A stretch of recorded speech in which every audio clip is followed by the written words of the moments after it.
Principales apariciones marianas en España. Quinta parte. Mariofanías del siglo XX. Las apariciones de la Virgen Dolorosa en Ezquioga, Guipúzcoa, 1931, a los hermanos Antonia y Andrés Bereciartúa. Entre las apariciones de la Santísima Virgen María a lo largo de la historia, ninguna tan controvertida, impugnada y silenciada como las Mariofanías de Ezquioga entre 1931 y 1934. Estas se producen 50 años antes de las de Medjugorje, casi en las mismas fechas, finales de junio. En aquel tiempo, Ezquioga es un pequeño pueblo de montaña ubicado en el centro de la provincia de Guipúzcoa, Vascongadas, del partido judicial de Azpeitia, diócesis de Vitoria, situado en la carretera general de Francia, en la falda del monte Isasmendi. En 1965 se fusionó con el municipio de Itxaso, hasta que recientemente, en diciembre de 2016, se desanexionaron, por lo que Ezquioga volvió a ser municipio independiente bajo la denominación oficial de Ezquio. Las apariciones comenzaron, como veremos, el 30 de junio de 1931, cuando los hermanos Antonia y Andrés Bereciartúa vieron por primera vez a la Virgen. La noticia corrió como la pólvora.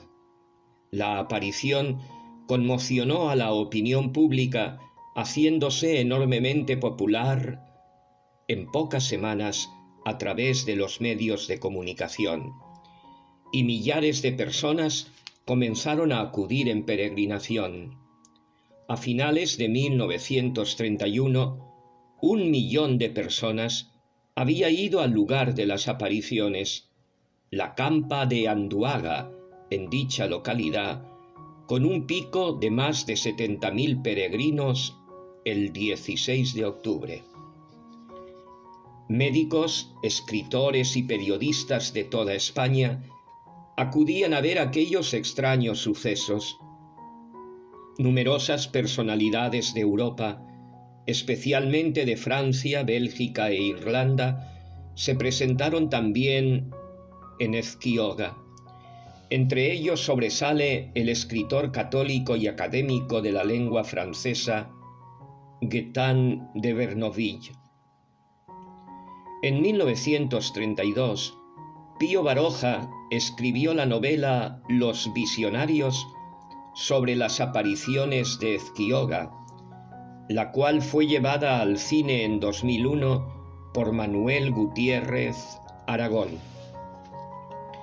El ilustre médico don Gregorio Marañón fue comisionado por la República para investigar las apariciones, pero tras conocerlas, declaró a los medios de la época la falta de competencias para sacar conclusiones.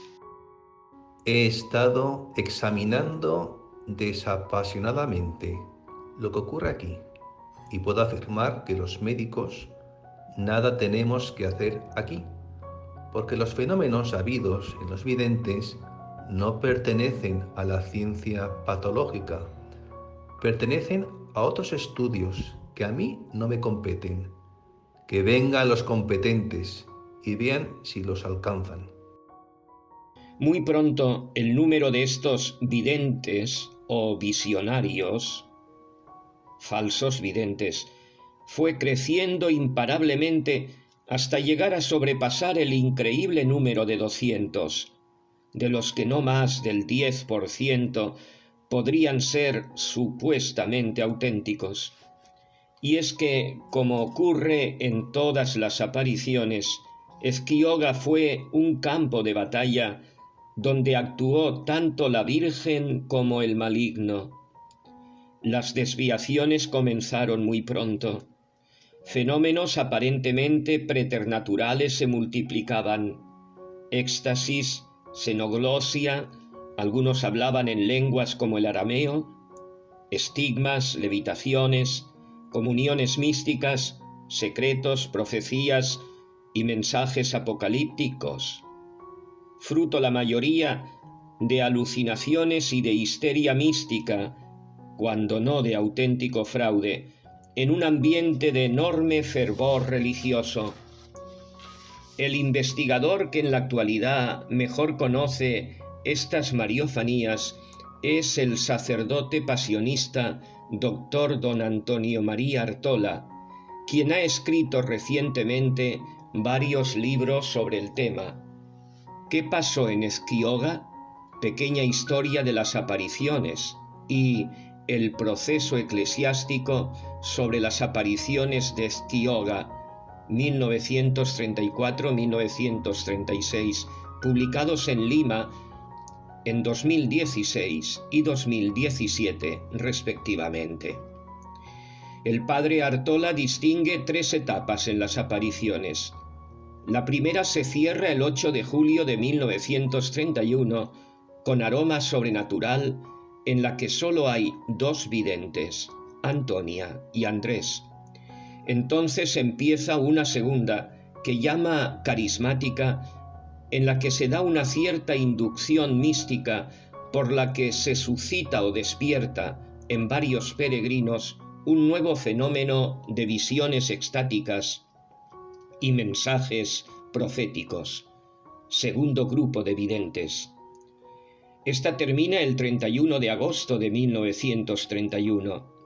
Es entonces cuando empieza una tercera, de unos 3 años de duración, en la que, ante el ambiente saturado de espiritualidad, se multiplican los visionarios, llegando a sobrepasar los 200, con abundante fenomenología paranormal y locuciones extáticas, y en la que no faltaban, como apuntamos, la histeria mística, las simulaciones y los hechos fraudulentos.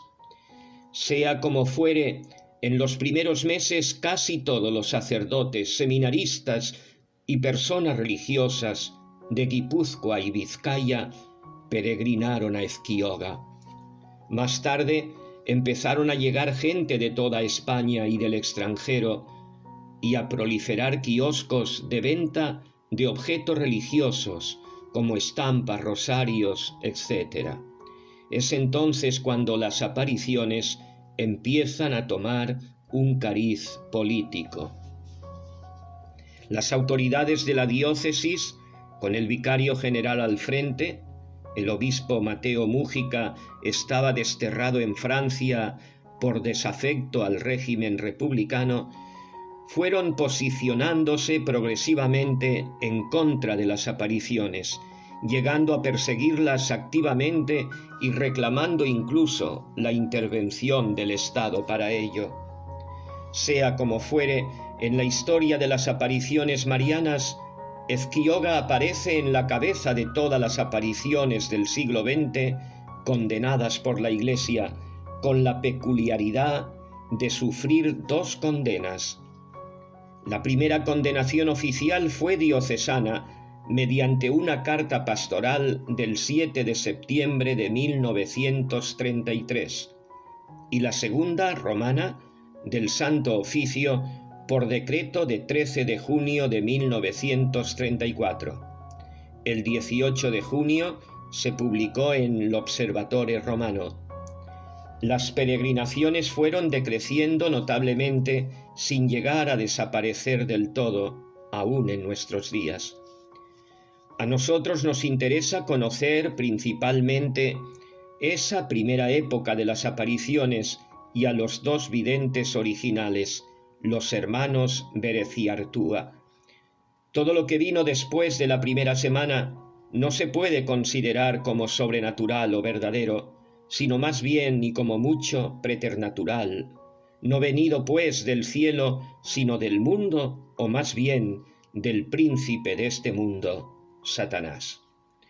Precisamente los procesos eclesiásticos que descalificaron las apariciones como falsas estudiaron toda la fenomenología posterior, la que comenzó en la segunda época, cuando muy pronto, a partir del 7 de julio de 1931, empezaron las desviaciones, los hechos imaginarios sin sobrenaturalidad de los visionarios extáticos, iluminados o falsos videntes, que iban creciendo sin parar hasta llegar a 250. A este respecto, es bueno recordar cómo algunas de las apariciones marianas aprobadas por la Iglesia fueron primero perseguidas y declaradas falsas, como las de Nuestra Señora de todos los pueblos de Ámsterdam, y que el proceso eclesiástico de las apariciones de Ezquioga no investigó ni los hechos ocurridos esa primera semana, ni a los videntes originales. De otra suerte, cuando la aldea pasó a ser parte de la diócesis de San Sebastián, creada el 2 de diciembre de 1949, desvinculándose de la de Vitoria, el obispo de la nueva diócesis, Monseñor Jaime Font i Andreu, levantó en 1952 las prohibiciones impuestas por el obispo Mújica. De ahí que sea necesaria una revisión histórica y teológica, sobre todo de las apariciones de la primera semana a los hermanos Antonia y Andrés. Tanto la Iglesia como las autoridades republicanas estaban interesadas en cortar el movimiento, y Ezquioga se convirtió, a partir de 1934, en un lugar muy poco frecuentado y casi proscrito.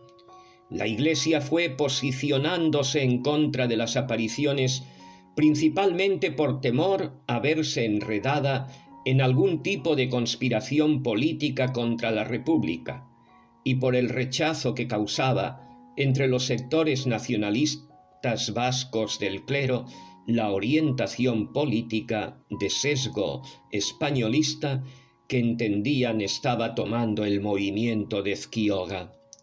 Sea como fuere, la acusación de conspiración religiosa en contra del gobierno republicano era creciente. Se veían relaciones similares entre Ezquioga y la República Española como las que había entre Fátima y Rusia. El hecho interesó seriamente a los políticos, y el caso de Ezquioga fue presentado a las Cortes de Madrid como un peligro nacional. Tomaron parte en la discusión hombres de la talla de Romanones, Unamuno y Baroja. Manuel Azaña, presidente de la Segunda República, que pronunció en las Cortes la famosa frase «España ha dejado de ser católica», dijo también «Hay que destruir a Ezquioga».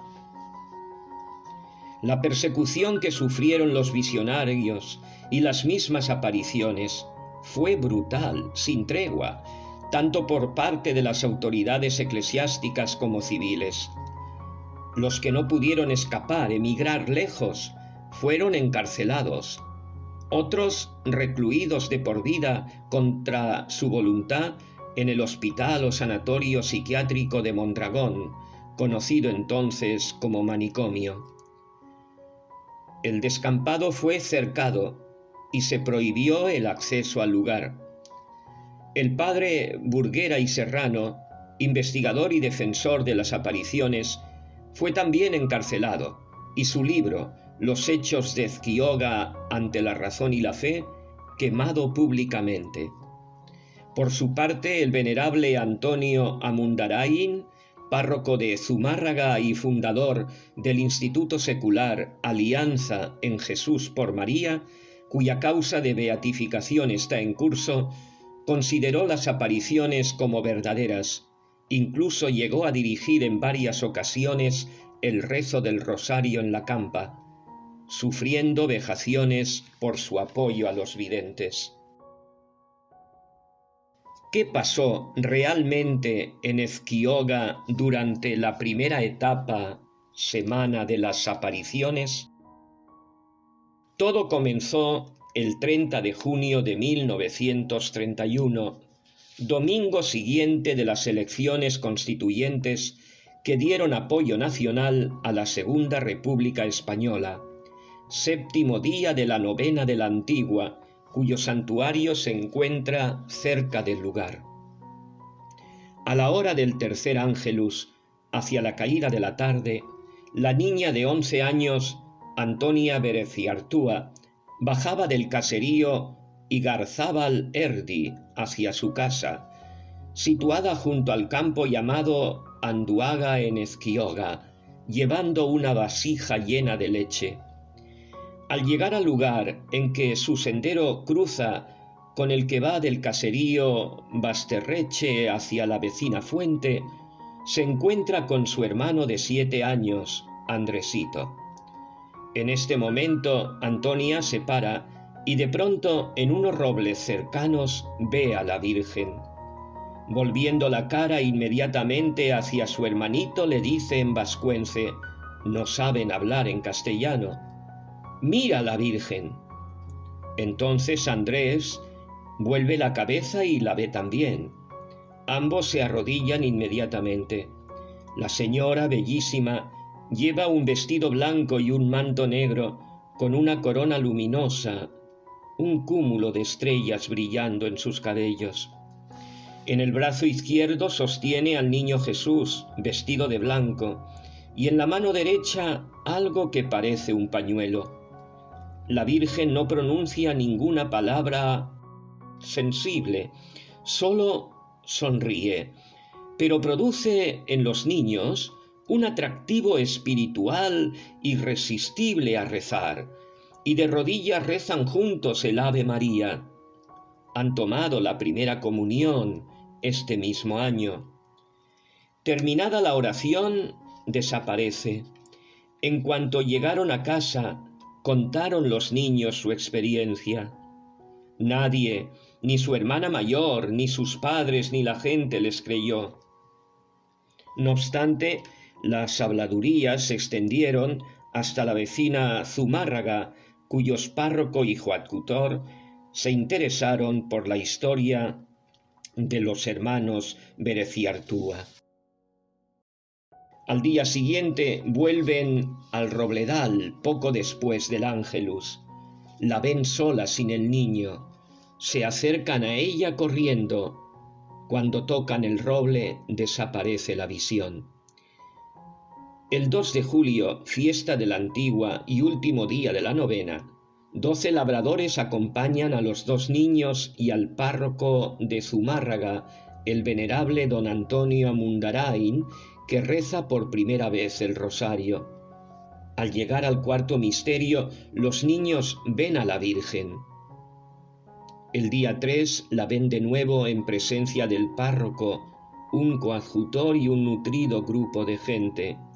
Los niños contagian a la gente el deseo de orar, y algunos de los presentes piden al párroco de Zumárraga que dirija el rezo del rosario en voz alta, y así se inicia una práctica devocional que se repetirá luego todos los días en un ambiente saturado de espiritualidad y una excitación devota creciente. El rosario colectivo, en voz alta, recitado en vascuence, comenzaba cada día puntualmente a las 6:30 de la tarde, al que seguía la letanía lauretana, rezada en latín y con los brazos en cruz. Rosario que se convirtió en la oración que mejor respondía a la voluntad de la Virgen de orar por la situación que venía a remediar. Desde ese día, un sacerdote dirigió siempre el rosario hasta su prohibición por parte de las autoridades eclesiásticas. El día 4 hay ya más de 500 personas cerca del roble. El padre de los videntes, enojado, decide acabar con todo aquello, secuestrando a sus hijos en un caserío lejano. Empero, de nada valió su artimaña. La gente continuó acudiendo en mayor número. Sin los 2 hermanitos, los días 5 y 6, empezaron a aparecer nuevos videntes.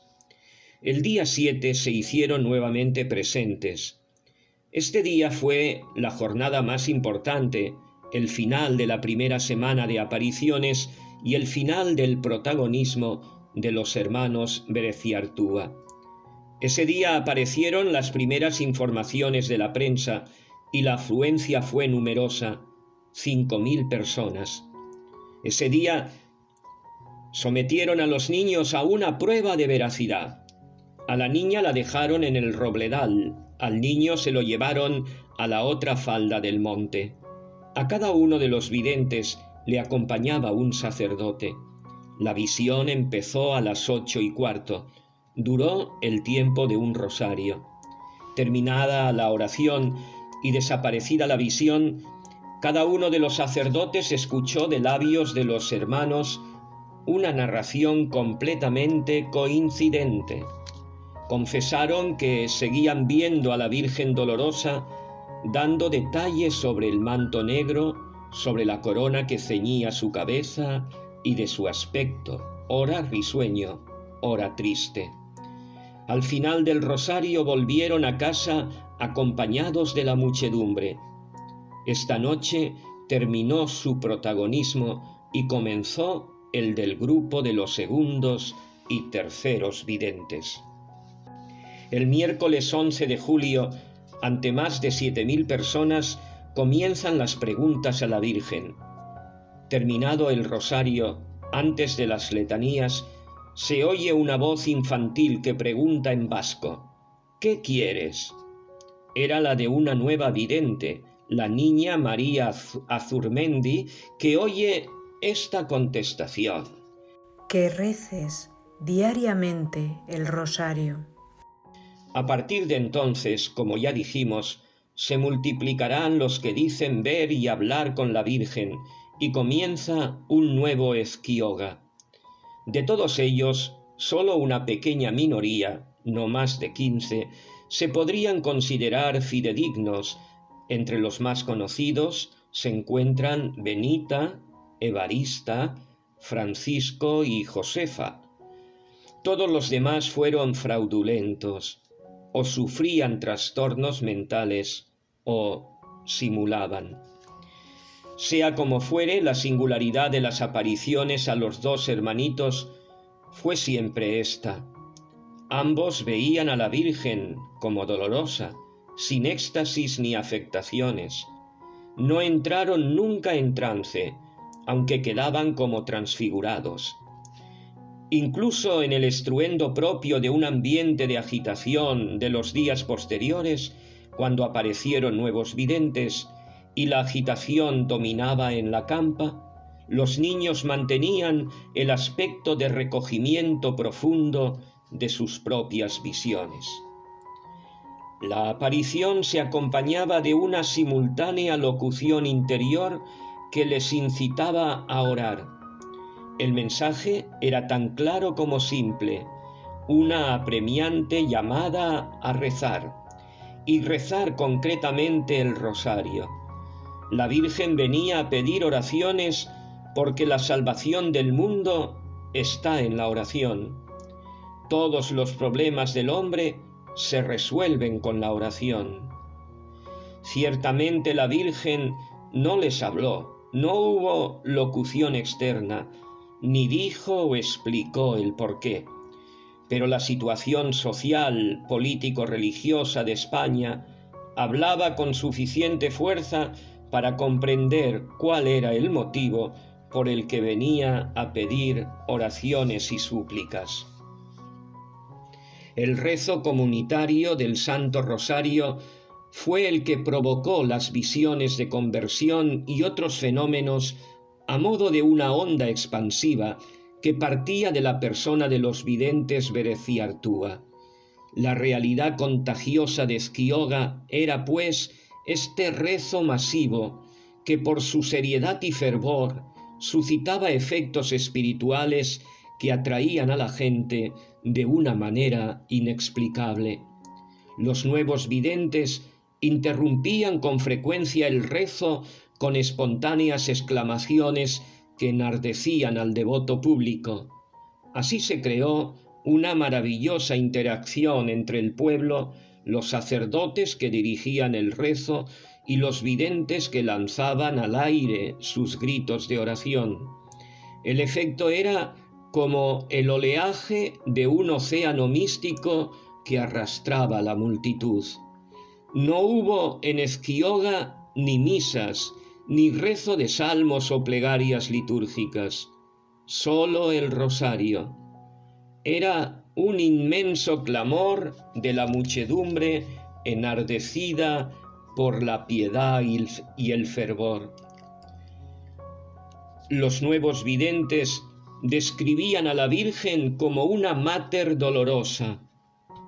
Algunos la veían con una espada en una mano y el rosario en la otra, como indicando que el rosario era la alternativa pacífica a la espada. Otros apuntando con su espada a los 4 puntos cardinales. En otras visiones era San Miguel quien le entregaba una espada ensangrentada y ella la limpiaba con su pañuelo. Para finalizar, y solo a modo de resumen escueto, diremos que entre los mensajes recibidos por estos nuevos videntes destacó la predicción de la Guerra Civil Española de 1936 a 1939. Dentro de 5 años justos se iniciará una guerra entre católicos y no católicos. Un ángel salvador será el destructor de la República. También se multiplicaron los mensajes apocalípticos. Citamos solo como muestra los siguientes. Yo soy la Mater dolorosa, yo soy la Madre de los dolores. Yo lloro por la falta de fe y la dureza de corazón de los hombres. La Iglesia será afligida por muchas herejías y malos cristianos. Di que esperen grandes y terribles castigos los malvados. Si no hacéis mucha oración y penitencia, vendrán castigos terribles y morirá la 1/3 parte de la humanidad. Muchos morirán de una enfermedad contagiosa y habrá que abrirse camino entre los cadáveres. Rezad, solamente el rosario puede salvaros de estos males y salvar al mundo entero. Los comunistas se apoderarán de España y sacarán fuera de ella a los buenos. Y mientras los buenos estéis fuera, castigaré cruelmente a toda España sin temer nada. Más adelante habrá un gran monarca que dominará el mundo y habrá una sola religión. Los crucíferos de Jesucristo y su fundador será el gran reformador de la Iglesia. Y es en este tiempo en el que vendrá el reinado del Sagrado Corazón de Jesús, pero este reinado será interior. Antes, muchos sacerdotes abandonarán el celibato. Después del reinado del corazón de Jesús, vendrá el Anticristo con más mártires de los que ha habido. Desde que en octubre de 1932 se derribó la primera capilla, nada más se edificó en el sitio de las apariciones hasta que el 30 de junio de 2006 se inauguró un templete, un pequeño oratorio. El trazado del tren de alta velocidad obligó a su demolición, pero fue la misma Renfe la que construyó en su lugar un refugio mariano inaugurado en 2014 con un Vía Crucis y hermosos accesos peatonales. Allí se trasladaron las imágenes del templete. Los peregrinos suelen llegar en mayor número los segundos domingos de mes. Sea como fuere, nos queda la invitación de la Santísima Virgen, la Madre Dolorosa, nuestra corredentora. Su llamada urgente a rezar, especialmente el rosario diario, y la confianza plena en el poder y la eficacia de la oración para resolver los problemas de cada generación y la mejor, tal vez única, solución a toda la corrupción, calamidades y tribulaciones que amenazan a la humanidad.